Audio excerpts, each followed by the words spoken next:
আল্লাহ আল্লাহর সমকোটি আর একজন আল্লাহ আছে, এর নাম হলো শিরিক। এটা আমরা করি না, এটা আমরা করি না।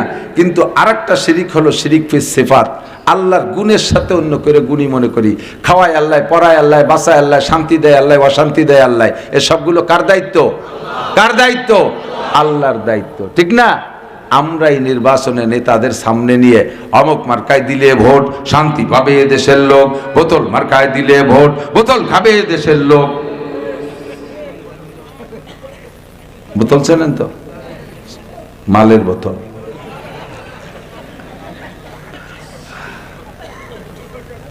ভালো মানুষ নির্বাচনে দাঁড়াইয়া ভোট পাওয়ার কায়দা নাই, কারণ মাল খাওয়া পার্টি দেশে বেশি, মাল খাওয়া পার্টি বেশি।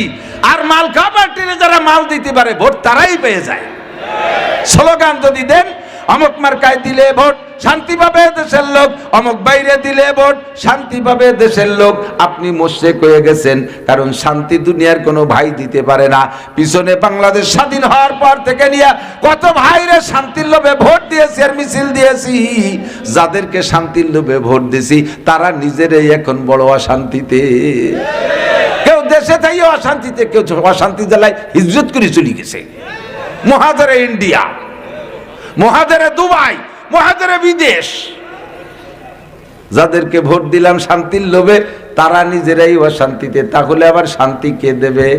শান্তি দেওয়ার মালিক জোরে বলেন কে? শান্তির মার্কা দুইটা, শান্তির প্রার্থী দুইজন। এক নম্বর প্রার্থী আমার আল্লাহ, দুই নম্বর প্রার্থী আমার মুহাম্মাদুর রাসূলুল্লাহ। কতক্ষণ? এক নম্বর মার্কা আমার কোরআন, দুই নম্বর মার্কা আমার হাদিস। ঠিক কি ঠিক না? কোরআন মার্কায় দিলে ভোট শান্তি পাবে দেশের লোক, হাদিস মার্কায় দিলে ভোট শান্তি পাবে দেশের লোক। ঠিক কি ঠিক না? এর বিকল্প কোন জায়গায় ভোট দিয়ে শান্তি পাই নাই। ওভার গ্যারান্টি দিয়ে বলি বাবা, এর বিকল্প কোন জায়গায় ভোট দিয়ে শান্তি কোনোদিন পাবেন না। এই দুইটা মার্কা যদি আওয়ামী লীগ নিয়ে আসে, বাংলাদেশের সব ভোট আমি নাসির কালেকশন করে দেব। এই দুইটা মার্কা যদি বিএনপি নিয়ে আসে, কোরআন মার্কার, হাদিস মার্কা, শরিয়াত মার্কা, ইসলাম মার্কা যদি নিয়ে আসে, বিএনপি আলার জন্য সব ভোট আমি কালেকশন করে দেব। এই মার্কা যদি নিয়ে আসে জাতীয় পার্টির লাঙ্গল ভাঙ্গল বাদ দিয়ে, তাহলে তাদের সাথে আমিও বিনি নাঙ্গলে দেশ চষিয়ে ফেলাবো একেবারে ইনশাআল্লাহ। তাদের জন্য ভোট কালেকশন করব। এই দুই মার্কা যার কাছে না দেখবো, আমরা তাদেরকে আর ভোট দিয়ে দেশে শান্তি আনতে রাজি। আসতে কলেন আর দেব না, আর দেব না। দেখছি দিয়ে দেখছি অশান্তি শেষ নাই, ঠিক না? কাজেই শিরিক করব না, মুশরিক হব না। আল্লাহ ছাড়া শান্তি জগতে কেউ দিতে পারে না। নারী আর পুরুষ সকলে মনে রাখবেন, নারী আর পুরুষ সকলে মনে রাখবেন, এই জমিনে আল্লাহর কুরআন, নবীর হাদিস, ইসলামী শরিয়া বাস্তবায়ন হইলে জিনা কমবে, চুরি কমবে, ডাকাতি কমবে। অফিসে অফিসে বইসে বড় বড় কলম না চাইয়া লাখ লাখ টাকা মাইরে খাতে পারবে না।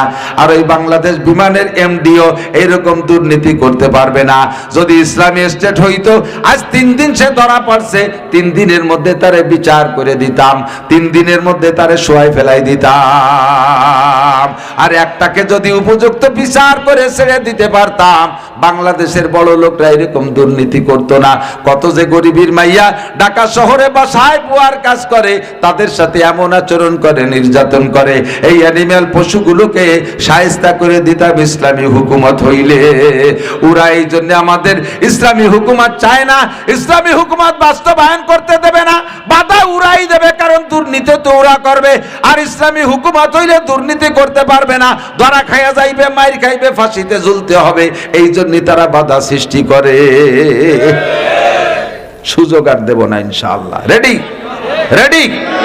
মার্কা কি বলছি? এই কানুন নিয়ে আমলি গেলাস। আমি কিন্তু হুজুরকে জন্য ভোট চাইনি, বলি নাই যে জামাত ইসলাম আর চরমোনাই আর খেলাফত মজলিসে ভোট দেন। একে দেবেনই না ভোট। এই মার্কা যদি আমলি গালা আনে তারে দেবেন, এই মার্কা যদি বিএনপি আনে তারে দেবেন, এই মার্কা যদি জাতীয় পার্টি আনে তারে দেবেন। জেনারেল পার্টিকে যদি চেয়ে তুলাম, এবার আনবে কি আনবে না তা তো আপনাকে আমাকে জানা আছে। ইনতাজতানিবু কাবায়রা মা তুনহাউনা আনহু নুকাফির আনকুম সাইয়্যাতিকুম। আল্লাহ কয় সব সগীরা গুনাহ মাফ করে দেবে। এদিক তাকান, কয় সগীরা গুনাহ কি তুমি এমনি এমনি মাফ করে দিবা নাকি? কারণ একটু কিছু তো করাই লাগবে। তা সেটুক কি করব?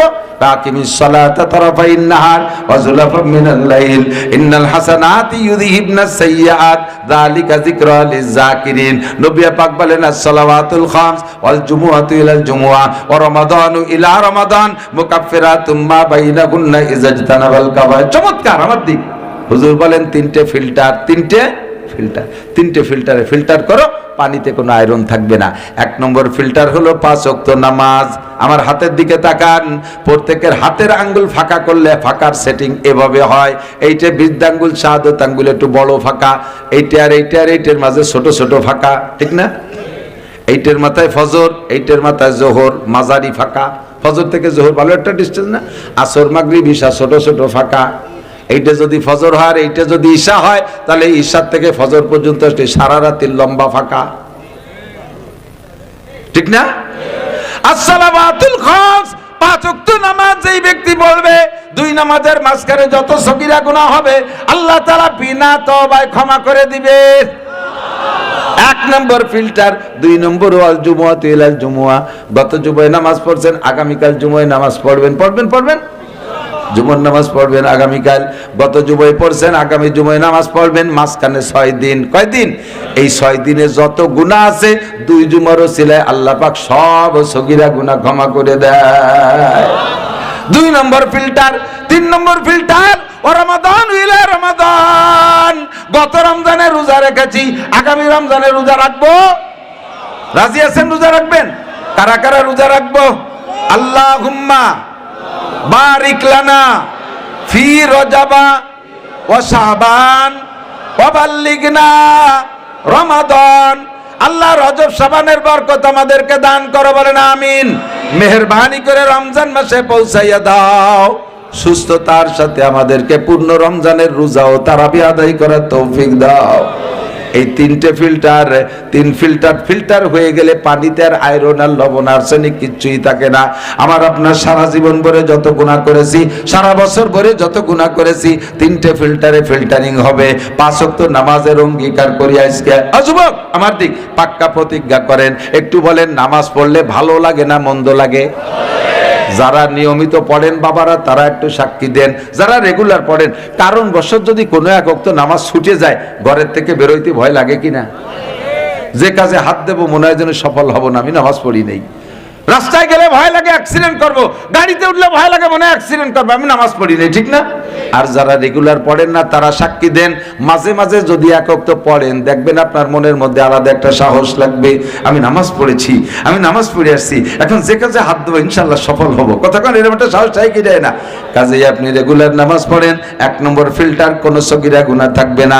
গত জুমা এই জুমা পড়ছেন, প্রত্যেক জুমার নামাজ পড়বেন, মাঝখানে 6 দিনের কোনো গুনাহ থাকবে না। 2 নম্বর 3 নম্বর, গত রমজানে রোজা রেখেছে, আগামী রমজানে রাখবো।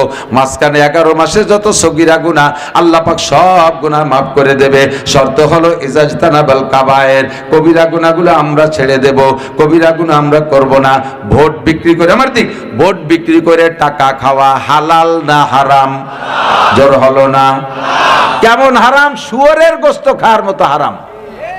এ জায়গা কেউ আছেন স্যার 2 শুয়োরের গোশত রাঁধিয়ে দেবো, খাবেন?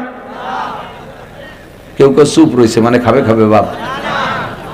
শুয়োরের গোশত খাবেন কেডা কেডা?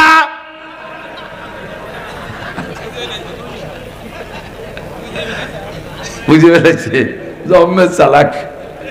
শুকরের গোশত খাবেন কেউ? যদি শুয়োরের গোশত রাঁধিয়ে খাতে পারেন, তাহলে কোন প্রার্থীর কাছ থেকে ভোট খাইয়েন, ভোট বেচে টাকা খাইয়েন। চাও খাবেন না, বিস্কুটও খাবেন না, বড় মিছিলের দিন বিরিয়ানিও খাতে যাবেন না। আমাকে দেখতেছি কোন কোন দল এই বড় একটা মিছিল বানা বেরোতে যাইয়ে বিরিয়ানি রাঁধিয়ে খাওয়াই নিয়ে বেরোইছে। কেন বিরিয়ানি খাওয়াই ভোট চাবো? কেন? আমার সেই যোগ্যতা আমি কেন কামাই করতে পারি নাই যে আমাকে বেটারা ভোট দিয়ে আর আমার টাকা দেবে? এই যোগ্যতা না কামাই করতে পারি, তুমি মাঠে নামছো কেন? কয় যে হুজুর তো আলিয়ার বাংলাদেশে কেউ নেই, ক্রেডিট জানতেছি না। আমি যাই নেই, জোর করছে, বহুত জোরাজুরি চলছে, 1.5 বছর ধরে আমার ফুল হচ্ছে, আমি বলি না বাবা, আমি ওর মধ্যে যাব না। আল্লাহর ফজলে যদি আমার গোপালগঞ্জ 2 আসনে আমি দাঁড়াইতাম, একটি পয়সাও খরচ হতো না, এক প্রার্থী ইনশাল্লাহ সামনে টেকতো না, সব শুয়ে পড়তো ইনশাল্লাহ। আল্লাহ আমাকে আমার এলাকার কাছে গ্রহণযোগ্যতা আমার দিয়েছে, কিন্তু আমি নামি নেই বলে আমি ওর মধ্যে যাব না। এর হাতে ধরে শত্রু বাড়ানো, যাও রে খাচ্ছি, মার শৈশে মুসে খেয়ে বেড়াচ্ছি, ভালোই আছে। আমি আমার এইও দেখাতে দাও, তোমাকে যাকে শখ দেয় তারা যাও গে। সবাই আমলিগ বিএনপি, হাজার হাজার হিন্দুরা আমার বলছে, দাদা এবছর আমলিগ নাই, নৌকো নাই, ভোটটা এটা দিতেই হয়, কারে দেবো? আপনি দাঁড়ালি পারে চোখ কান বুঝে দিয়ে দিতাম। আপনার যোগ্যতায় দিয়ে ভোট নেন, পয়সা দিয়ে নেবেন কে? পয়সা দিয়ে নেবেন কে? ওর কেন দরকার? পোস্টার ছাড়িয়ে দেবেন, মানুষ আপনার চেনবে, বাড়ি এসে ভোট দিয়ে যাবে। কাজেই আমরা ভোটের বিনিময়ে চা, বিস্কুট, পরাটা, টাকা খাবো। যারা খাওয়ায় তাদেরকে ভোট দেব না। যদি কেডা খান, খাইয়ে তো ভোট দেওয়া জায়েজ নাই। যদি কেউ খাওয়ায় তাহলে খাবেন, কিন্তু ভোট দেবেন না। কারণ ভোট দিলি তো শুয়োরের গোস্ত বিছে খাওয়াটার মতো হয়ে গেল, ঠিক আছে না? কেউ টাকা দিলি নেবেন, ভোট তারে দেবেন না, আর একজনকে দেবেন, ওয়াদা দেবেন না। টাকা দিচ্ছে আর এক ভোট যেন 4-5 জনকে মুহি মুহি দিয়ে দেন না। আরে তোমারে দেবো না, দেবো কারে? আরে তোর জন্যই তো দেবো বলে নিয়ত করে রয়েছি, আর একজনটা তোর চাষি রেও কইছি তোরে দিতি। এই এত জায়গা বেচা খাইয়েন না। ভোট গোপনে, বুথ ঘরে অন্ধকারে যে দিতে হয়, কাজেই আপনি গোপনেই থাকবেন, গোপনেই থাকবেন, আগেও গোপন থাকবেন, বুথ ঘরে যে গোপন থাকবেন, ঠিক আছে? আমি হুজুরকে জন্য ভোট চাইছি, কেন চাবো না? চাবো না কেন চাবো না? এই 30 বছর হজের মাঠে হাজার হাজার মাহফিলে, ইউনিয়ন নির্বাচনের সময়, উপজেলা নির্বাচনের সময়, এমপি নির্বাচনের সময়, সংসদ নির্বাচন, এই প্রার্থীরা এসে আমাকে মাইক নিয়ে কয়, হুজুর 5টা মিনিট সময় দেন। 5000 টাকা আমাদের চাই দিয়ে 5 মিনিট দাঁড়াইয়া ভোট চাইয়ে গেলেন। আপনাদের দুনিয়ার জেনারেল রাজনীতির ভোট এই ওয়াজের মাঠে এসে চাইলেন, তাতে আমরা কোনোদিন ঠেয়াতে পারলাম না। আর আমরা হুজুর রাইবার ভোট চাইতে গেলে মুখ চিবে ধরেন কেন আমরা ভোট চাবো না? এতদিন আপনি চাইলেন, কেন আমরা চাইতে দেবেন না? যদি বলেন গণতন্ত্রের বাংলাদেশ, স্বাধীন বাংলাদেশ, তা স্বাধীনকে গেলে আপনার জন্য নাকি স্বাধীনতা? আমার স্বাধীনতা নাই, আমি ভোট চাওয়ার অধিকার রাখতে পারি কি পারি না? কেন আপনি আমারে ঠেকাবেন? তা আবার কারে কয় গণতন্ত্র আর কারে কয় স্বাধীনতা? আপনি এতদিন ভোট চাইছেন, আমরা আপনাকে সহযোগিতা করছি, বরঞ্চ বলে দিছি আমাদের জননেত্রা আন্তর্জাতিক খ্যাতি সম্পন্ন ইত্যাদি কয়ে কয়ে ভুলই পামাইয়ে মাইক দিছি, যান ভাই যান ভোট চাইয়ে যান। এক প্যান্ডেলে গেছি 4 দলে 4 জন, 4 দলে। এবারই রংপুর ওই যে শেখ হাসিনা শ্বশুর বাড়ির ধারে পীরগঞ্জ, এ গেছি 4 দলের 4 জন, চরমনের একজন, জামাত ইসলামের একজন, বিএনপির একজন, জাতীয় পার্টির একজন, 4 জন এসে ভোট চাইয়ে দাঁড়াই রয়েছে। আমার স্টেজে দিয়ে কয়, হুজুর আমরা আর এক জায়গায় যাবো, একটু দোয়া করেন, আমরা একটু শুনিয়ে যাই। কারণ 4 জনের জন্য কেমন দোয়া করে? আমি বললাম যে আল্লাহ অন্য অন্য জায়গার জন্য 1 জন হয়, আর এই সিটির জন্য 4 জন হয়। ঠিকই দিছি দোয়া। ওরা আসতেছে, কয় ওরে গোপাই দিয়ে দোয়া। আমার ঠাট্টা হচ্ছে, কব কি আমার নৌকো নাই, তা তোমার জন্য দোয়া তো 4 জনই দোয়া দিতে হবে। আমার ফাজলি বিকারি করলাম তো দোস্ত, এখনো পর্যন্ত আসেন, দোয়া চান, ভোট চান, আপনাদেরটা জায়েজ। আর আমরা হুজুর একটা মার্কা নিয়ে সেটা ভোট চাতে গেলে সেই সময় খেটর মেটর করেন, আফাতুমিনুনা বিবাজিল কিতাব ওয়া তাকফুরুনা বিবাজ, কোরআন শরীফের অর্ধেক মানেন আর অর্ধেক মানেন না, সেইরকম না হলো না? সেরকম হয়ে গেছে না? এগুলো করা যাবে না। আমি এখনো কিন্তু হুজুরকে জন্য ভোট চাইনি। আমি বলছি কি, মার্কা লাগবে 2টা, ওই 2 মার্কা যে নিয়ে আসবে তারে দেবো। কথা কোন ঠিক না? মাল্লাম ইয়াখাফিল্লাহ লাম ইয়াখাফিন নাস, যে আল্লাহকে ভয় পায় না সে মানুষকেও ভয় পায় না। মানুষে যে ভয় পায় না সে মানুষের হক মারিয়ে খাতিয়ে একটু দ্বিধাবোধ করে না, ঠিক না? তাহলে যে আল্লাহকে ভয় পায় সে মানুষের হকরেও ভয় পায়, আর যে মানুষের হকরে ভয় পায় সে আমাদের হকগুলো বুঝে দেবে। এবার আল্লাহরে ভয় পায় না কেটা একটু খুঁজে দেখি। নামাজ পড়ে না যে, সে কি আল্লাহরে ভয় পায়? রোজা রাখে না, আল্লাহরে ভয় পায়? বেপর্দা করে, আল্লাহরে ভয় পায়? ঘুষ খায়, আল্লাহরে ভয় পায়? সুদ খায়, আল্লাহরে ভয় পায়? দাড়ি কাটে, আল্লাহরে ভয় পায়? হ্যাঁ, জেনা ব্যভিচার করে, আল্লাহরে ভয় পায়? মদ গাঁজা বিড়ি সিগারেট খায়, আল্লাহরে ভয় পায়? সুদে কারবার করে, আল্লাহরে ভয় পায়? যে আল্লাহরে ভয় পায় না সে প্রার্থী নির্বাচিত হইয়া আমারে আপনারা ভয় পাবে না, আমার তো মারি খেয়ে ফেলাই দেবে, আমি আপনি কিচ্ছু করতে পারবো না। যার ভিতরে আল্লাহর ভয় আছে খোঁজেন তাকে, এমন মানুষ আল্লাহ তৈরি করে দিক, বলে না আমি। এই মাদ্রাসার বিপক্ষে কেউ আছেন নাকি? মাদ্রাসার বিপক্ষে পক্ষে আছেন তো সবাই? সবসময় থাকবেন। হযরত হাফেজ আবু জাফর সাহেব আমার চাচাজান রহমতুল্লাহ, হযরত মাওলানা আব্দুল ওয়াহাব সাহেব রহমতুল্লাহ আলাইহির খাস খলিফা ছিলেন। চট্টগ্রাম সুলতান আহমদ নানুপুরি হুজুর রহমতুল্লাহ আলাইহির সাথে সম্পর্ক রাখতেন। হুজুর বেঁচে আছেন মারা গেছে জানি না, হুজুর থাকতে থেকে আমি আসছি অনেক আগের থেকে। সেনাটির হুজুর মুজিবুর রহমান সাহেব হুজুর, আমি সুটফার হুজুর, আমরা একসাথে মাহফিল করে গেছি।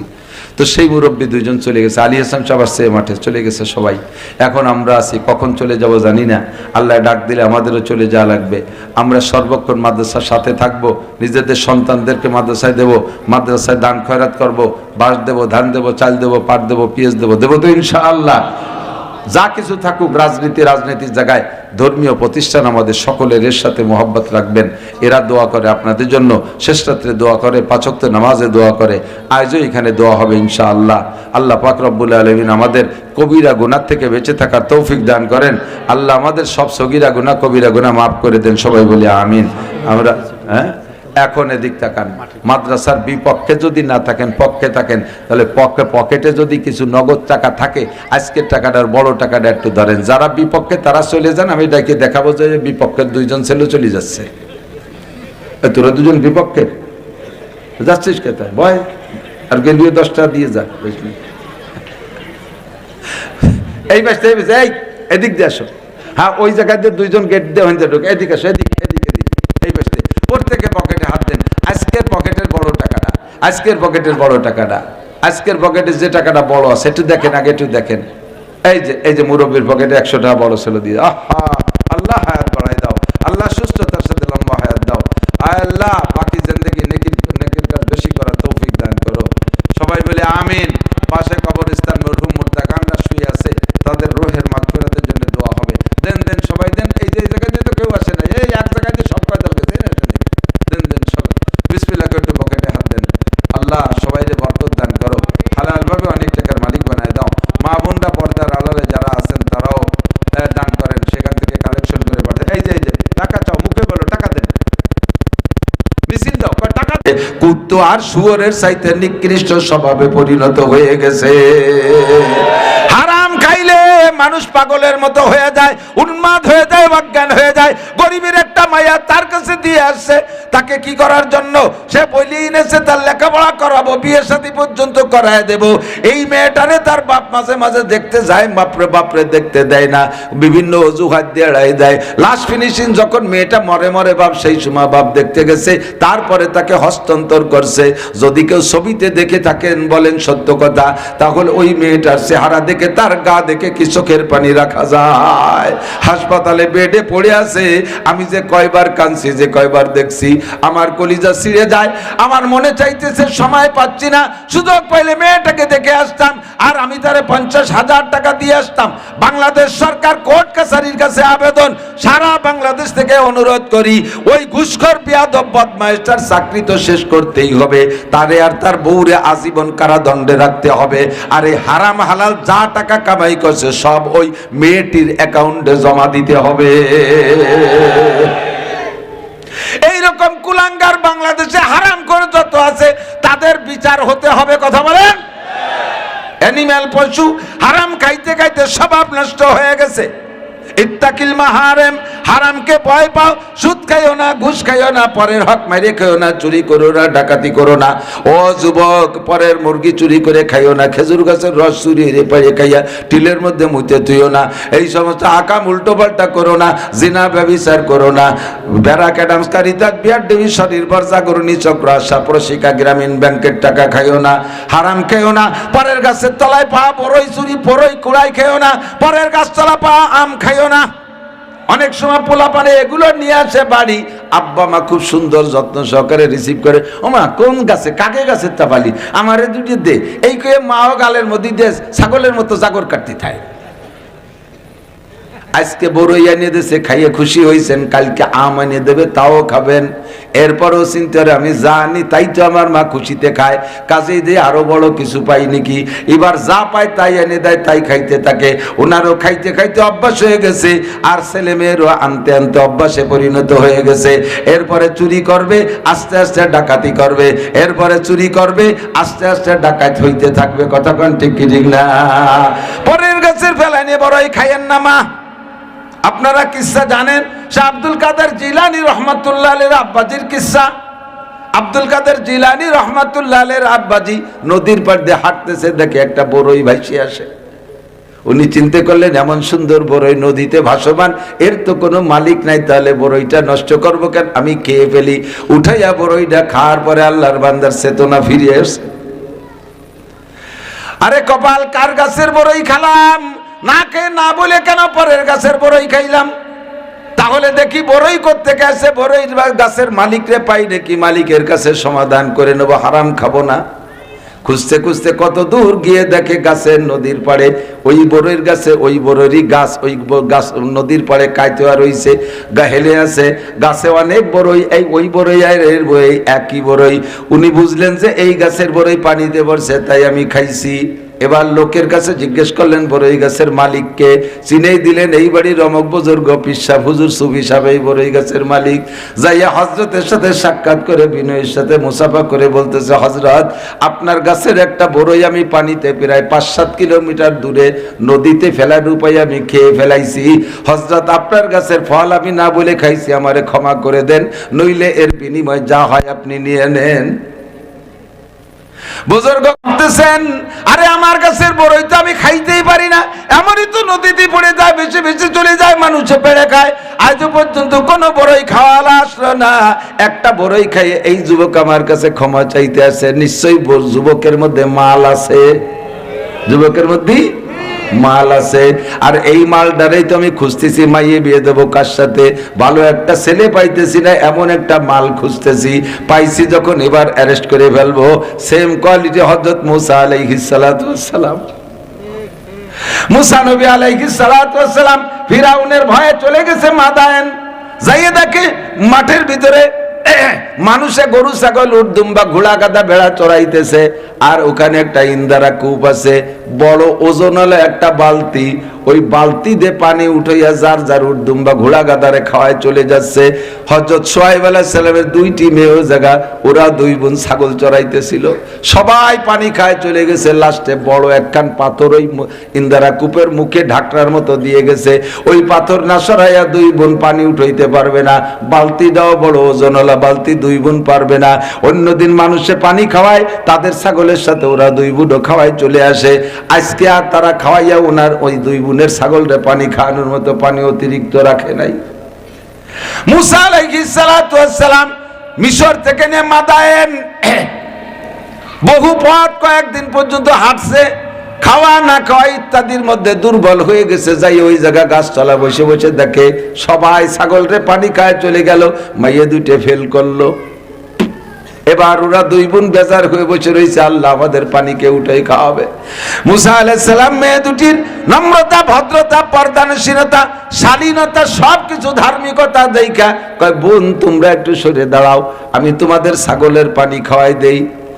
একা একা যুবক, সেই যেই ঢাকনাটা সরাইতে 4-5 জন লাগতো, সেই ঢাকনাটা মুসা নবী একা একা সরাইয়া, যেই বালতি ভরে পানি উঠাইতে 2-3 জন লাগতো, মুসা নবী একা বালতিটা ঢুকায় পানির মধ্যে ছেড়ে দিয়ে 1 বালতি পানি উঠে মেরে দিয়েছে, ছাগলটা খাইয়া তৃপ্ত হয়ে গেছে। এবার উনি গাছতলা বসে আছে, মেয়ে 2টো পানি পান করাইয়া চলে গেছে বাড়ি। উনার অন্য দিনে এরকমই হয়, সবার পিছে পরে এসে কেউ যদি সাহায্য করে তাহলে পানি খাওয়ায়, যার কারণে অন্য দিক বাড়ি যাইতে তাদের দেরি হয়।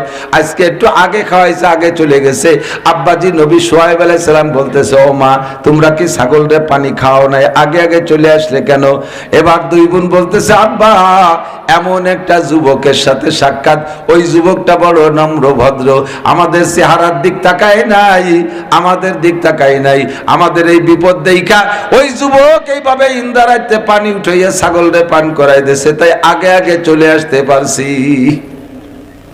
আব্বাজি টের পাইছে, কয় মা ওই ছেলেটা কি তোমাদের দিকে তাকাইছে? কয় না রে আব্বা, নিচের দিক তাকাইছিল।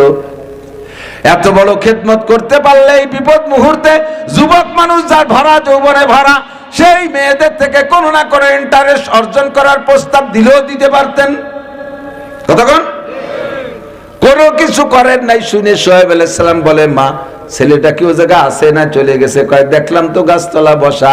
ও মা যাও ওই ছেলেটারে ডাইকে নিয়ে আসো। পাঠাইছে ওনার বড় মেয়েটাকে, যাও তুমি যাও, বাপের বুঝ হয়ে গেছে কাজ হবে, মাল পেয়ে গেছি, মেয়ে বিয়ে দেওয়ার মাল। যে মেয়েটারে বিয়ে দেওয়ার মতো সিয়ানা সাবালে বড়টা ওই জেনেই পাঠাইছে। আগের বার তো ছাগল চড়ানে চেয়ার আইছিল, এবার কয় মা একটু পরিষ্কার পরিচ্ছন্ন ভালো কাপড়টা পরে একটু কায়দা হয়ে যাও। ও মা, রাস্তায় চলার সময় তুমি সামনে থাকবা আর ওই যুবকটারে পিছে রাখবা, তুমি আগে হাঁটবা, রাহবার তো তুমি, সে তো আমাকে বাড়ি চেনে না। আল্লাহু আকবার। এরপরে পরীক্ষা করবা ছেলেটা কি বলে। মেয়েটি যে বলছে ভাইজান আমার আব্বাজি নবী হযরত শুআয়ব আলাইহিস সালাম, আব্বাজি আপনাকে বাড়ি যাইতে দাওয়াত দিয়েছে। কয় ঠিক আছে চলো যাই, ক্ষুধা তো পেটতেই তৈ তৈ করতেছে, ক্ষুধার যন্ত্রণায় ভাবলেন যে গেলি কমপক্ষে চারটে খাতি দিলি তো দিতে পারে। এবার হাঁটা শুরু করছে, সামনে হাঁটতেছে মেয়েটি। মুসা আলাইহিস সালাম কয় বোন রে তুমি সামনে হেঁটো না, তুমি পিছিয়ে এসে আমারে ডিরেকশন দাও। সামনে হাঁটলে একটা মেয়ের দিক নজর পড়বে, তার শরীরের গঠনের দিক নজর পড়বে। একজন যুবক মানুষ অবিবাহিত, মন নষ্ট হতেই পারে, তাই পর্দা করার সুবিধার্থে বললেন বোন তুমি পিছিয়ে আসো। পিছনে দিয়া এবার সামনে হাঁটায় কোন দিক যাব পিছন থেকে বলো, বলতে বলতে চলে গেছে বাড়ি। বাড়ি যাওয়ার পরে শুআয়ব আলাইহিস সালাম জিজ্ঞেস করছে আব্বা মা তুমি ছেলেটারে কেমন পাইলা? কয় আব্বা জান সে লোকটা যুবকটা, আমি তো কোরআন শরীফের আমার আয়াত এখানে স্মরণ নাই, মেয়েটি হলেন আমিন, বড় আমানতদার, নিরাপদ। ওই মেয়ে ছেলেটি আমাকে, ছেলেটা প্রথম আমাকে, আমি সামনে হাঁটে পথ দেখাচ্ছিলাম, কিছু দূর হাঁটার পরে 2-1 কদম হাঁটার পরে আমাকে পিছিয়ে দিয়ে সে সামনে হাঁটছে, বুঝতে পারলাম না ঘটনা কি। শুআয়ব আলাইহিস সালাম কয় মা বিয়ে দেওয়ার জন্য, তোরে বিয়ে দেওয়ার জন্য যেমন ছেলে খুঁজছে সেই ছেলেই আল্লাহ মিলাই দিছে, আমানতদার। বাড়ি যাওয়ার পরে খানা দানা পরিবেশন, মেয়েরা বলতেছে আব্বা যাকে আপনি প্রতিদান খানা দিলেন, উপযুক্ত কর্মচারীকে আপনি খানা দিয়েছেন। এবার শুআয়ব আলাইহিস সালাম বলে বাবা তুমি কোন বিপদের মধ্যে আসছো, সব বিস্তারিত শুনাইলেন। কয় এই জায়গাটা নিরাপদ জায়গা, আমি শুআয়ব নবী, এই জায়গা ফিরাউন কেন, ফিরাউনের 14 গোষ্ঠীর আসার ক্ষমতা নাই, তুমি নিরাপদে থাকো, তবে শর্ত হলো এই বাড়ি থাকবা, আমার মেয়েরাও তো থাকবে, একসাথে একটা যুবক থাকবা, আমার 2টা মেয়ে থাকবে, তুমি এর মধ্যে বেপরদার সমস্যায় পড়ে যেতে পারো, তোমার থেকে পর্দা করা আমার স্ত্রী আমার মেয়ে সকলের উপরে ফরজ, তোমারে কিছুটা সহজ করে দেই বাবা, তুমি আমার এই মেয়েটারে বিয়ে করো। মুসা আলাইহিস সালাম বললেন বিয়ে করব তো আমার কাছে দেনমোহরের টাকা নাই। কয় দেনমোহর টাকায় দেবা যে কোনো ভাবে পরিশোধ করা যায়, তুমি যদি আমার এই ছাগল 8 বছর অথবা 10 বছর, 8 বছর যদি চড়াই দাও তাতেও দেনমোহর পরিশোধ হবে, আর যদি মনে চায় 10 বছর থাকলেও থাকতে পারো। মুসা আলাইহিস সালাম কয় ঠিক আছে বিয়ে রাজি আছি। বিয়ে হয়ে গেল, দেনমোহর পরিশোধ করলেন, 8 বছর ছাগল চড়াইয়া, এরপরে আরো 2 বছর অতিরিক্ত থাকলেন। সামনে লম্বা কিসসা যাব না, সেম ওই লোকটা যাইয়া বলছে হযরত আপনি আমার বড়ই খাওয়ার গুনাহ ক্ষমা করে দেন, নইলে বড়ের বিনিময় নেন। মুরব্বী বলতেছে বাবা রে বড়ের এই বিষয় কি বলা হয়, বড়ই খাইছে ক্ষমা করতে পারবো না, শর্ত হলো আমার মাইয়ে বিয়ে করতে হবে। শুআয়ব আলাইহিস সালাম আল্লাহ আমার মেয়ে বিয়ে করতে হবে। এখন কয় যে মেয়ে বিয়ে করবো, আপনার মেয়ে তো দেখি নেই। কয় দেখা লাগবে না, আমার মেয়েটা অন্ধ, আমার মেয়েটি কালো, আমার মেয়েটি খোড়া, আমার মেয়েটি বুবা। ছেলে কয় আমার জন্য কত সুন্দরী সুন্দরী হ্যান্ডসাম মেয়ে আমার আব্বা মা দেখছে, সব বাদ দিয়ে আপনার কালা মাইয়া, খোড়া মাইয়া, আপনার বুবা মাইয়া বিয়ে করব, তবুও রাজি আছি যদি আপনি আমার বড়ই খাওয়ার গুনাহ মাফ করে দেন। বিয়ে হয়ে গেল, বড়ই খাওয়ার গুনাহ মাপের বিনিময় ঘরের মধ্যে বাসর ঘরে ঢুকই দিয়েছে, যাইয়ে দেখে বউ ঘরে বসা, চাঁদ আর কি রূপসী তার চাইতে সুন্দরী। ঘরে এক নজর দেখে বের হয়েছে, কয় মুরব্বী আব্বা জান আপনি যেই মেয়েটা আমার সাথে বিয়ে দিয়েছেন সেই মেয়েটা তো ঘরে নাই। আপনি বললেন কালো একটা মেয়ে, ঘরে তো চাঁদের চাইতে উজ্জ্বল একটা মেয়ে, আমি তো ঘরে যে সেই বউটা যেটা আপনার থেকে বিয়ে করছে সেটা তো পেলাম না। কয় বাবা ওইটাই আমার কালো মেয়ে। কয় কালো বললেন কেন? কয় আমার মেয়েটাকে দুনিয়ার কোনো আলোতে কোনোদিন দেখে নাই, অন্ধকারে থাকে, তাই আমার মেয়েটা কালো বলছি। মেয়েটির তো সুন্দর দুটো হরিণের মতো ভাষা চোখ দেখলাম, আপনি যে বললেন অন্ধ। আমার মেয়েটা 10 বছরের পরে দুনিয়া দেখে নাই, বাহিরের কোনো কিছু দেখে নাই, তাই আমি বলছি আমার মেয়ে অন্ধ। বাবা অরিজিনাল আমার মেয়ের চোখ আছে। আপনি তো বললেন খোলা, সে তো দেখি সুন্দর পায়ে হাঁটে। কয় আমার মেয়েটা ঘর থেকে কোনোদিন বাহিরে যায় নাই। তোমাদের দেশের মাইয়েরা যেমন রমজান আসলে মার্কেটে ফিল্ডিং করে বেড়ায়, আমার মেয়েটা ওইরকম কোনোদিন ফিল্ডিং মারে নাই। কক্সবাজার, কুয়াকাটা, করমজল, সুন্দরবন কোনো পার্কে যাই নাই, বাড়ি বাড়ি ভোট চাইয়ে বেড়ায় নাই আমার মেয়েটা এজন্য খুঁড়া ঘরে বসা। আমার মেয়েটা বুবা বললাম এজন্য দুনিয়ার কোনো পুরুষের সাথে বাইরের কোনো মানুষের সাথে কথা বলে নাই। বুবারা যেমন বলে না, আমার মেয়েটা এরকম বলে না। শুরু হয়ে গেল দাম্পত্য জীবন। আল্লাহু আকবার। ওই দম্পতিতে আল্লাহ পাক যেই সন্তানটা দিয়েছে, সেই সন্তানটা হলো বড় পীর আব্দুল কাদের জিলানী। আর বড়ই টাইনে দিলি চপা চপ সাবানো শুরু হয়ে দেন। কার কাছে টাইনে দিতে শুনছেন? আল্লাহে আমার একটু মেয়ে ছিল, মেয়েটা 10 বছর হয়েছে বয়স, বছর 3 বয়স। আমার বাড়ির পাশে আমার শাস্ত্র ভাইয়ের বাড়ির একটা আম গাছ আছে রাস্তার পাশে। 3 বছর আমার মেয়েটার বয়স, হাঁটতে পারে, একটু কথা বোঝে, একটু কুড়াকুড়ি বোঝে। ওই আমার বাড়ির থেকে বেরোয় এসে রাস্তার পর একটা পাকা সুন্দর টলটলি হলুদ একটা পাকা আম পাইছে ওই গাছে। ওই আমটা ও কুড়াই দিয়ে ওই আমওয়ালা বাড়ি ওর শাসিয়ায় যে করছে, কাকি আপনাদের আম, কাকি আপনাদের আম, বেশি ক্ষতি হতে না, ছোট মানুষ তো অটুক মানুষ যদি একটা আম কুড়োই নেয়, বাড়িওয়ালা কি তাই রাখে? আম্মু তুমি নিয়ে যাও, তুমি নিয়ে যাও। কারণ না আমাদের অনেক গাছ, আমাদের অনেক আম আছে, এটা আপনাদের গাছ। উনি রাখবে না আর ও আনবে না, লাস্টে উঠোনে ফেলাইতে চলিয়েছে। কেন খাবেন? ইত্তাকিল মাহারিমা তাকুন আবাদান নাস। জবানরে হেফাজত করো। নবী পাক বলেন মাইয়াজমাল্লি মা বাইনা লাহিয়াইহি ওয়া মা বাইনা রিজলাইহি আজমান লাহুল জান্নাহ। ও যুবক, আবাল, বৃদ্ধ, বনিতা, নারী আর পুরুষ, 2টি অঙ্গের হেফাজত করো, 2টি অঙ্গের পাহারাদারি করো, আমি নবী তোমার জান্নাতের জামিন হইয়া গেলাম। কন্যা সুবহানাল্লাহ। নবী পাক যদি আমার আপনার জান্নাতের জামিন হইয়া যায়, আল্লাহর কসম আমার আপনার জান্নাত নিয়ে কোনো টেনশন করা লাগবে না। অঙ্গ 2টি হলো মা বাইনা লাহিয়াইহি ওয়া মা বাইনা রিজলাইহি। একটা অঙ্গ হলো 2 মাড়ির মাঝখানে নরম অঙ্গ জিহ্বা, আর একটা অঙ্গ হলো 2 রানের মাঝখানে ছোট্ট অঙ্গ নরমগা। নরম একটা অঙ্গ সরমগা।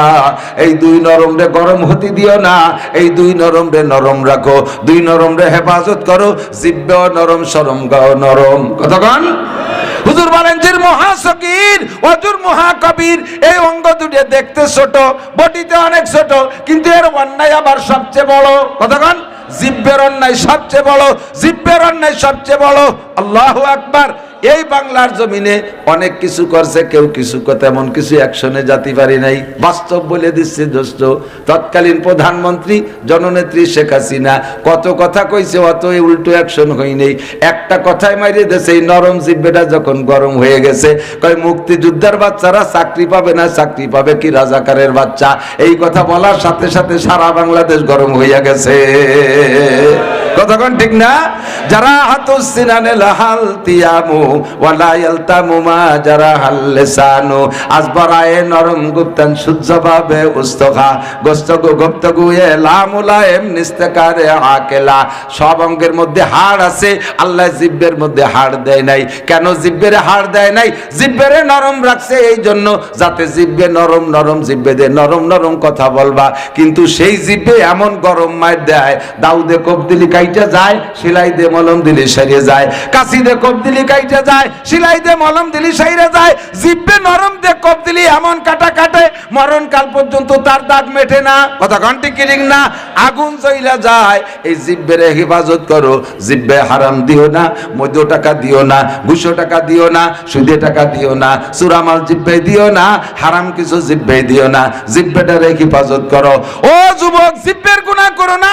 ইনতাল তানিবু কাবায়ের, যদি তুমি কবিরা গুনাহ থেকে বাঁচতে পারো, আল্লাহ কয় নুকাফির আনকুম সাইয়্যাতিকুম, তোমার জীবনের সমস্ত সগীরা গুনাহ আমি আল্লাহ বিনা তওবায় ক্ষমা করে দেব। কন্যা সুবহানাল্লাহ। তুমি কবিরা গুনাহ থেকে বাঁচো। বড় বড় কবিরা গুনাহ এই দুইটি অঙ্গ থেকেই হয়। এক নম্বরে জিহ্বা, বলেন এক নম্বরে জিহ্বা, দুই নম্বরে শরমগা। কতক্ষণ হাতে কিছু করলেও রাস্তায় যে মানুষের সামনে মুখ বেরোয়, মুখ দেখানো যায়, কিন্তু এই দুটিতে আকাম করলে মুখ দেখানো যায় না। একটা হলো জিহ্বা আর একটা হলো শরমগা। এই দুটোরে কন্ট্রোল করো। আজমাল্লাহুল জান্নাহ, তোমার জান্নাতের জামিন হইয়া গেলাম। এক নম্বরে ইত্তাকিল মাহারিমা তাকুন আবাদান নাস, যত হারাম আছে ছেড়ে দাও, তাহলে আমার সবচেয়ে বড় আবেদ। আবু হুরায়রার কথা মনে আছে নাকি? পাঁচটার এক নম্বর হলো ইত্তাকিল মাহারিমা তাকুন আবাদান নাস, যত হারাম আছে ছেড়ে দেন। বাবা আজকে একটু তওবা করেন, শুধু ওয়াজ শুনে শেষ করে দিয়েন না, মনের থেকে প্রতিজ্ঞা করেন আর জীবনে হারাম খাবো, হারাম বলবো, হারাম বলবো না, হারাম খাবো না। জিহ্বের দুই কাম, জিহ্বের অন্যায় দুই জায়গা। হারাম খাবো না, হারাম বলা যাবে না, তওবা করা যাবে না। খাইয়েন না, বেশিক্ষণ খাতি পারবেন না, বেশিক্ষণ খাতি পারবেন না। যত বেশি খাবেন তত তাড়াতাড়ি খাওয়া বেরেক হয়ে যাবে। হয় কি, এক সময় 2 কেজি রসগোল্লা খাতাম, এখন মিষ্টির দোকানের সামনে দিয়ে আটলেও ডায়াবেটিস 28। ওই সময় জম্মের খা খাইছেন, এই জন্য আমরা খাতি পারতেছেন না। আমি সারা জীবন মিষ্টি খাই, 56-57 হয়ে গেছে বয়স, সেই ছোটবেলার থেকে খাই। তবে মিষ্টির খুব লোভী আমি। খাবারের শেষে মিষ্টি যদি গাড়ির সে খাতি না দেয়, ওই যাইয়ে দোকানেতে একটু গুড় কিনে খালিও খাই। আমার মিষ্টির এত লোভী, কিন্তু অনেক খাই না, অল্প অল্প খাই। আল্লাহর রহমতে এখনো খেয়ে যাচ্ছি। আমার আব্বা 100 বছর বেঁচে গেছে, 100 বছর পর্যন্ত মিষ্টি খেয়ে গেছে। এবং এমন মিষ্টি খাইতেন, অনেক খাইতেন না, খাইতেন কম, কিন্তু খুব কড়া মিষ্টি খাইতেন। পাটালি গুড় খাচ্ছে, তা মিঠে না বলে জুলা গুড় দিয়ে মাহাই খায়। পাটালি গুড়, পাটালি গুড় মিঠিয়ে না, জুলা গুড় দিয়ে মাহাই খায় পাটালি গুড়। 100 বছর খেয়ে গেছে। প্রথম সময় বেশি খাবা, শেষে আর খাইতে পারবা না। ইত্তাকিল মাহারিমা তাকুন আবাদান নাস, যত হারাম আছে ছেড়ে দাও, তাহলে হবা সবচাইতে বড় আবেদ। কথা কন আল্লাহু আকবার। আল্লাহ পাক বলেন গুনাহ 2 প্রকার, কবিরা আর সগীরা। ভাগ করে দেই, গুনাহ 2 প্রকার, কবিরা আর সগীরা। এক নম্বরে কবিরা গুনাহ মানে বড় গুনাহ, সগীরা গুনাহ মানে ছোট গুনাহ। কিন্তু দুইটাই গুনাহ, দুইটাই নাফরমানি। এক একটা গুনাহ সগীরা হোক আর কবিরা হোক 7000 বছর জাহান্নাম। বলবেন যে হুজুর, তা কবিরাও 7000, সগীরাও 7000, তাই ক্লাস করা, ভাগ করার দরকার কি? আপনি কোন এই 1 কেজি গু বাংলায় না করলি হয় না? 1 কেজি গু নাপাক না? এক টুকু তো নাপাক না? হ্যাঁ, সগীরে গু, সগীর মানে ছোট। তো অনেকখানি পায়খানাও যেমন নাপাক, অল্প একটু পায়খানাও তো কবিরা গুনাহ, কবিরা গুনাহ, সগীরা গুনাহ গুনাহ। আর একটু কই, 4 হাত লম্বা একটা কেউটে সাপে কামড় দিলে মানুষ মরে। এক টুকেরটা 1 বিঘেতে একটা কেউটে সাপের বাচ্চায় কামড়ালি তো মরে না? ওদের সগীরে সাপ মরে। তো কবিরে সাপে কামড়াইলেও মরে, সগীরে সাপে কামড়াইলেও মরে। ওর কামড়ও যে টাইমে মরে, এর কামড়ও সেই টাইমে মরে। কাজেই কবিরা গুনাহ 7000 বছর জাহান্নাম, সগীরা গুনাহ 7000 বছর জাহান্নাম। তবে আল্লাহ পাক বলেন আমি কবিরা গুনার দায়িত্বটা তোমাদের ঘাড়ে দিচ্ছি, আর সগীরা গুনার দায়িত্ব আমি নিচ্ছি। একই শাস্তি, তবে সগীরা গুনার দায়িত্ব আমার কাছে। আমি তোমার জীবনের সমস্ত সগীরা গুনাহ মাফ করে দেব, যদি তুমি ইনতাজতানিবু কাবায়ের, কবিরা গুনাহ থেকে যদি তুমি বেঁচে থাকতে পারো। এখন আমরা কইলাম যে আল্লাহ তুমি কবিরা গুনার দায়িত্বটা নাও, সগীরা গুলো আমাকে দায়িত্ব দাও। আল্লাহ কয় ওই ঝুঁকি নিতে যাইও না। বড় একটা সাপ, 4 হাতে একটা সাপে কামড় দিতে গেলে 1 হাত ফনা তোলে, ঠিক না? আর ফনা তুলে ফস করে একটা শব্দ দেয় না? তো সাপটা বড় হলি ফনাটা বড় হয়, ফসটা শব্দ হয়, কানে আসে, চোখে পড়ে, দেখে জাম করে লাভ দিয়ে সরিয়ে যাওয়া যায়। আত্মরক্ষা করা যায়। আর একটুক একটা সাপ, ছোট সাপ, ওর ফনা ওই বা কি, ও দেখাও যায় না, ওর হোসই বা কি, ও জুতোর মধ্যে ডুয়ে বসে থাকতে পারে, মুজোর মধ্যে ডুয়ে বসে থাকতে পারে, জাঙ্গের তলে পেঁচায় থাকতে পারে, বালিশের তলে যে থাকতে পারে, জামার হাতের মধ্যে পেঁচায় রয়েছে, সময় মতো মারি দেবে, শীতে পড়ে যাবা। ওর হাতের তো বাঁচা বড় কঠিন না। এই সগিরা গুনাগুলো এরকম মোড়ে মোড়ে ফ্যাসে ফ্যাসে ডুয়ে রয়েছে জাঙ্গির মধ্যে, লুঙ্গির তলে, এ জায়গা ও জায়গা, ওতে বাঁচা বড় বড় কঠিন। ওই জন্য ওদের দায়িত্ব আমি নিলাম। তাহলে আল্লাহ ভালো কাজ করছে না? আর বড় বড় কবিরা গুনাহ ফনা তুলবে, দেখবা লাভ দিয়ে সরে চলে যাবা। কাটাগড় যাওয়া বড় কবিরা গুনাহ, কাটাগড় মেলায় ওটা ফস করে রয়েছে, দেখে লাভ দিয়ে সরে যাবা, কাটাগড়ে যাবা না। এ দেখা যাচ্ছে, হতে কর না কেন? উড়াকান্দি বড় কবিরা গুনাহ, যাবা না। সুদ কবিরা গুনাহ, ঘুষ কবিরা গুনাহ, জিনা কবিরা গুনাহ, ব্যভিচার কবিরা গুনাহ, মদ কবিরা গুনাহ, গাঁজা কবিরা গুনাহ, ইয়াবা কবিরা গুনাহ, মিথ্যা কথা কবিরা গুনাহ, গীবত শিকায়ত কবিরা গুনাহ, এগুলো সব বড় বড় কবিরা গুনাহ। এ মাথা উঁচু করার সাথে সাথে লাভ দিয়ে সরে যাবা। এক জায়গা বইছে দেখেন, বাংলাদেশের চার দোকান, চার দোকানের দুইটা উপাধি। চার দোকানের একটা হলো, চার দোকান হলো দারুল ইফতা। আপনারা পাবলিকরা টের পান নাই, উলামায়ে কেরাম বলছে দারুল ইফতা বলে যেখান থেকে ফতোয়া দেয়া হয়। যত চার দোকান আছে ওই জায়গা থেকে ফতোয়া সাপ্লাই হয়। ওই জায়গার মুফতিকে কোনো মাদ্রাসায় পড়া লাগে না, বিড়ি খাতিবাল্লি হয়। আমি বসে রয়েছি, আমার কাছে মাসলা জিজ্ঞেস করছে, আমি ভাবতেছি কিভাবে কব, একটু কায়দারি করতে হবে। এর মধ্যে দেয় যে বিড়ি খা মুফতিরা পকা ভক, বিড়ি দুমার মশলা বক বক করি বাজছে। মুফতি আজম দারুল ইফতা চার দোকান। আর হলো এই চার দোকানের নাম রাখছে মিনি সংসদ ভবন। ওই জায়গা বসে যা প্ল্যান প্রোগ্রাম দেয় রাষ্ট্র সেই কায়দাই চলে। দেখছেন না কত বড় বড় বুদ্ধিমান। পেটের মধ্যে জাল খাও দিলে একটা আলিফ বেরোয় না, বুমা মারলে একটা অক্ষর বেরোয় না, বকলমে বুতা টিপস হয়ে যায় দলিলি। সে ওই জায়গা বসে হাসিনে খালেদারে বুদ্ধি দেয়, ঠিক না? ওই জায়গা বসে দুনিয়ার গীবত শিকায়েত একেবারে 14 গোষ্ঠীর হুজুর দলা, হুজুর খালি দলা, কিছু না ভিতরে। এই যে দাঁড়াইছে হুজুররা, সেনো হুজুরকে, হুজুর গো জিব্বের পানি সামলাতে পারলো না, এমনি তারা খাইছে, তাই হুজুর রান সামলাতে পারে না, তাই নিজের রানে সংসদে যে গেলবে বলি এই যে দেহ হুজুর লালা পালাবি এই চার দোকানে। কথা কন সত্যি কি সেই জন্যই ঠিক না এই কথা কয় বলে ঠিক? এই কথা চার দোকানে হয়, হয় কি হয় না? হুজুররাও জিব্বের বাড়ি সংসদে যাবে, টোন মারিয়ে কার লোভ হয়েছে। সাবধান, নোটক বা টুসকুত, জবানকে কন্ট্রোল করেন। সাবধান, কি বলতেছেন একটু হিসেব করে বলেন। ইন্না বাদাত যন্নি ইসমুন, বেশিরভাগ অধিকাংশ ধারণাগুলো গুনার দিকে নেয়। ধারণা ধারণা করে যে কথা বলে, ধারণা মনে হয় এরকম হতে পারে, মনে হয় এরকম হতে পারে। যত রাজনীতি পচা দরবার সব ধারণার উপরে নির্ভর করে চলতেছে। কথা বলেন ঠিক ঠিক না? আর ধারণা বেশিরভাগ গুনার দিকে টেনে নেয়, ধারণাগুলো গুনার দিকে। আমার বাড়ি একবার, আমার ফ্যামিলি সচরাচর যাইতে পারে না, বাড়ি সবসময় মেহমানতি থাকে। আমার আব্বা মা অসুস্থ ছিল, যার কারণে আমার ওয়াইফ খুব একটা বাপের বাড়ি যাইতে সুযোগ পায় না। আর বড় ছেলেটা প্রতিবন্ধী, এ নিয়ে যাওয়া কঠিন। ছেলে মেয়ে বেশ অনেকগুলো, ছোট মোটো নিয়ে কয়েকজন, 2-3 নদী পার হয়ে যাওয়া লাগে। 3-4 বছর পর একবার যায় বাপের বাড়ি। তো একবার বেড়াতে গেছে, আমি ছুটি দিয়ে এলে আমি বলি যে কোনো সময় যার অনুমতি আছে, কিন্তু সেই তার সংসার নিয়ে ব্যস্ত যাইতে পারে না।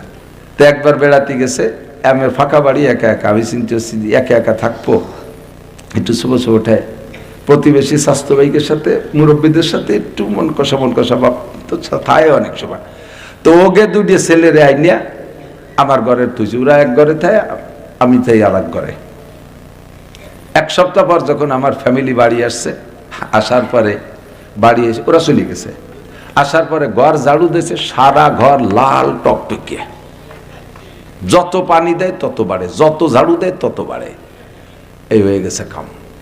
এখন সন্দেহ শুরু হয়ে গেছে, ওদের মুরব্বীর সাথে একটু কেমন কেমন ভাব আছে, ওরা মনে হয় তদবির করছে। এই সিন্দুর বিন্দুর ভরিয়ে থুয়ে গেছে। আস্তে আস্তে আমার পেট খারাপ, বাড়ির সবার এই পাতলা পায়খানা, ঘুরিয়ে পুড়িয়ে যায়, জ্বর, ঠান্ডা, কাশ, মরি ভাব। পরে গেলাম কবিরাজের কাছে, কবিরাজও সোহেমুই কয়ে দিল যে 2 ছেলে আপনার ঘরে ছিল, ওরা শ্মশানের থেকে এই পোড়ামাটি টাটি নিয়ে আর ঠাউর বাড়ি থেকে সিন্দুর ভরিয়ে নিয়ে ঘরে দিয়ে দিয়েছে সব জায়গাতে। কাজেই আপনারা 1 সপ্তাহ বাঁচতে পারেন বেশি বেশি। আমি তো একটু ফিরেন দেন, কেন ফিরানোর সময় নেই। যা সন্দেহ করতেছি কবিরাজে তাই লাগাইতেছে। এখন তো মরা ছাড়া উপায় নাই, তো মরে যাব বলে হেরাম বানতেছি, ঘর বাড়িগুলো সাফ সুতরা করতেছি, এর মধ্যে দিয়ে যে ঘরের মধ্যে ইন্দুর মরা গন্ধ। এই মরা ইঁদুর সাফ করতে যদি মাছার পর গেছি, যে মাছার গোলা ছিল ধানের গোলা, ধান খালি হয়ে গেছে, তো ইন্দুর একটা ধান পান খাইয়ে ধান খালি হয়ে গেছে, ওর মধ্যে পড়িয়ে মরি রয়েছে। ওই মরা ইঁদুর ফেলাতে যাইয়ে দেখি আমার ঘরের ওই স্কাটিং যে রং দিছিলাম, সেই স্কাটিং এ রং দেওয়ার পরে একটুক রং থেকে গেছিল টুল্লায়, ওইগুলার মধ্যে ধুয়ে দিছি, সেই রং ইন্দুরি কাটি হুটোরে তল দিয়ে ফেলাইছে, তাই ঘর ভরে ছড়াইছি, বা সব জায়গায় এখন কবিরাজি সিন্দুর ছড়াই গেছে। এতদিন পর্যন্ত এই সন্দেহ করছি আর মরার জন্য রেডি হয়ে গেছি, অথচ এই সিঁদুর ওরা না, ইঁদুর আমারই সিঁদুর, আমার সিঁদুর ইঁদুরই কাটিয়ে নিচে বেলায় দিচ্ছে, তাই ঘর ভরে বাহাই রয়েছি। যখন এটা উদ্ঘাটন হয়ে গেছে আর কোনো তাবিজ কবজ লাগে নাই, সুস্থ হয়ে গেছি। খুঁজে দেখেন এরকমই বেশিরভাগ মানুষ সম্পর্কে, ও মনে হয় এই করতেছে, ও মনে হয় এই করতেছে, ও মনে হয় এই করতেছে, মনে হয় করে করে, অথচ সে কিন্তু তার দ্বারেও নাই। এই সন্দেহ করে আপোষে গেঞ্জাম ফাসাদ বাধা তিতালে আছে। এগুলো কবিরা গুনাহ। এগুলো কি কবিরা গুনাহ? এগুলো কি কবিরা গুনাহ? তো কবিরা গুনার ভিতরে সেরা কবিরা গুনাহ তিনটে।